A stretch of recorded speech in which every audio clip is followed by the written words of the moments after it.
Hello everyone, this is Asukti Bains and I'm one of the student of UMass Global.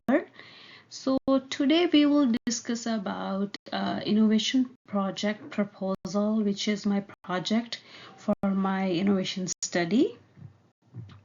So next in this we will discuss about what we are discussing today. So first of all, this is the agenda for today. It's introduction, we're gonna be explanation of the problem, and then we're gonna choose which population I'm choosing for this study and which communication methods are good to use to elaborate the study, and also what is the solution of the problem. So this is the agenda for today to discuss about the study. So this is the problem regarding my study. So this is the one among Eastern Indian population diagnosed with hypertension with systolic blood pressure between 140 to 170 and ages between 35 to 70.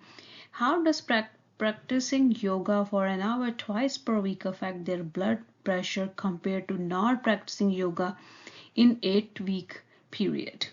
So in this we will just discuss saying how the certain ages who have a hypertension and when they start doing yoga, how it's effective whenever they start doing yoga in their lowering or controlling the blood pressure. So next we discuss about how the hypertension is a life-threatening conditions for a lot of people. So according to the CDC 2025, having a high blood pressure puts you at risk for the heart disease and stroke, which are leading causes of death in the United States in 2022. High blood pressure was a primary or a contributing cause of the 685 deaths in United States. This is a really big number. About in 1 in 5 deaths related to COVID-19 were people who had a history of hypertensive diseases. So this is kind of one of the cause for getting a death with the COVID patients too. So nearly half of the adults have the high blood pressure, kind of 48.1% and 1.9 per million. So this is defined as a systolic blood pressure greater than 130 mmHg or the diastolic pressures greater than 80 mmHg or are taking medications for high blood pressures. About 1 in 4 adults with high blood pressure has their blood pressure under control. About half of the adults with uncontrolled high blood pressure have kind of high blood pressure of a 140 over 90 mmHg or higher. So this includes 37 million US adults, about 34 million adults who should be taking medications according to hypertension guidelines may need a prescription or fill their prescriptions and start taking it. Almost 2 out of 3 of this group have blood pressures of a 140 over 90 mmHg or higher.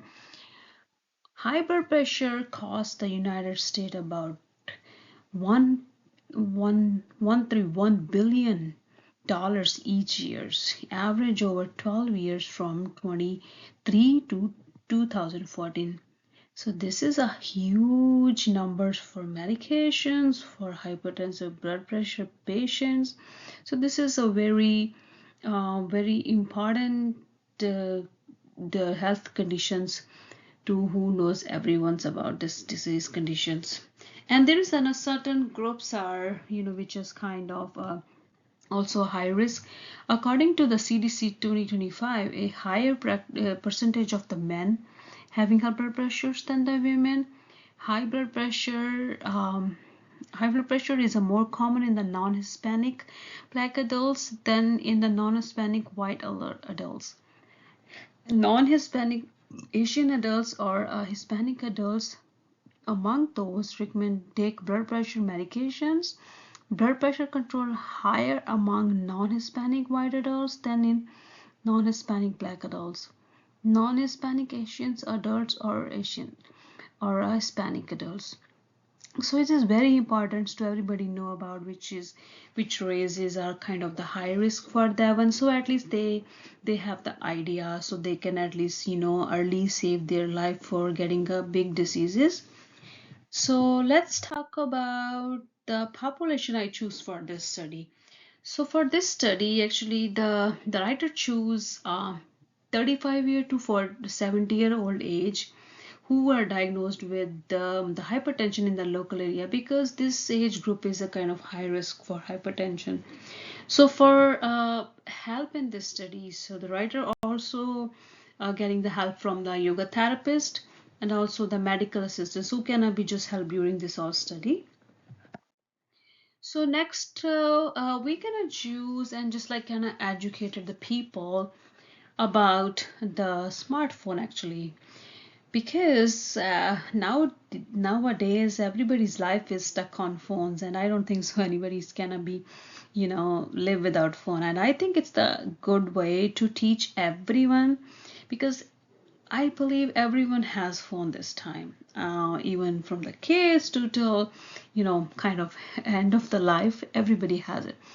So it's a really good way if we teach everyone the good mobile app which can be help them with their, to track their blood pressure. So there is the one app which is called Smart BP app. So it is a free, easy to use blood pressure management app. So that allow you to record, track, analyze, and share your normal, low, or high blood pressure chart and information using your mobile device. So this is really good, because sometimes the youngsters, especially, they just ignore. They said, "Oh, I don't think so. We have this kind of conditions, and I don't know, why you guys." Because so it's very important to teach everyone, because this is not any age you getting a hypertension. Now anybody can get it. Now there is a no certain ages, certain culture these days, because of sedentary life, too much stress, even starting from the kids. It's very, very important to everybody knows about hypertension, how it leads to the big issues. So next we're gonna choose like what is the solution we are using for this problem. Actually, we are using yoga, which can help to lower the blood pressure.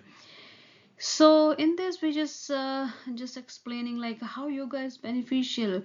Like yoga practice especially affect the cardiovascular autonomic regulation and tend to normalize it.